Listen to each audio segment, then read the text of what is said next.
самом деле скорость обнажения удара так высока, что заметить практически.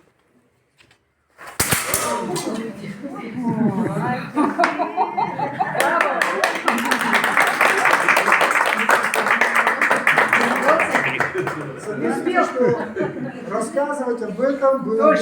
Надо показать. Вот. Значит, готовы? Осторожно. Осторожно. Все.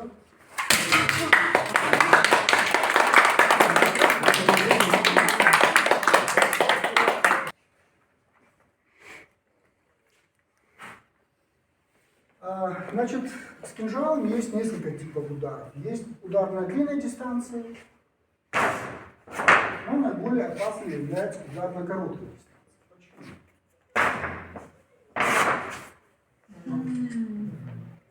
Есть удар, так называемый удар черкесского полумесяца. Он наносился комбинацией туловищего и плеча.